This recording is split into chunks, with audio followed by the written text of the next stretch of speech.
Info Afrique sur AL24 News, bienvenue. Les membres de la communauté sahraoui sont sortis ce samedi au cœur de la capitale espagnole dans une grande marche afin de dénoncer les accords de Madrid signés il y a 50 ans et défendre le droit du peuple sahraoui à l'autodétermination et à l'indépendance. Le peuple sahraoui et sa direction réaffirment à l'occasion de cette commémoration que la responsabilité de l'Espagne, passée et présente, demeure légalement engagée, étant donné qu'elle reste la puissance administrante du territoire du Sahara occidental selon le droit international et conformément à la décision de la Cour nationale espagnole rendue en juillet 2014.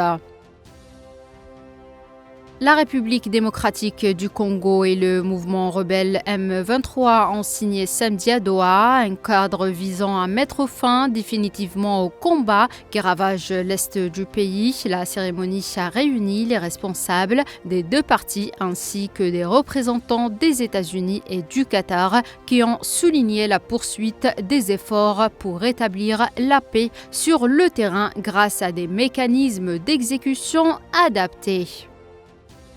Le conseiller du président Trump pour les affaires arabes et africaines, Massad Boulos, a affirmé en marge de la signature de l'accord de paix en République démocratique du Congo que Washington travaille à l'élaboration d'une feuille de route pour résoudre la crise au Soudan. Il a ajouté que le Soudan traverse la crise humanitaire la plus grave au monde et que le président Trump collabore avec le Qatar et d'autres pays pour trouver une solution.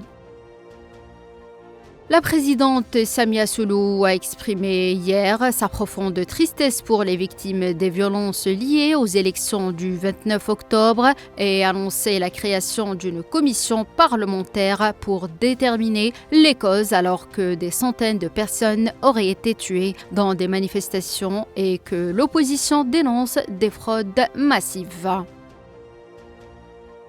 Les députés béninois ont adopté hier une révision de la Constitution qui allonge à 7 ans le mandat du chef de l'État à compter de la prochaine présidentielle en avril et qui crée un Sénat, ont annoncé des sources parlementaires. C'est la fin de ce point de l'actualité africaine. Merci de l'avoir suivi.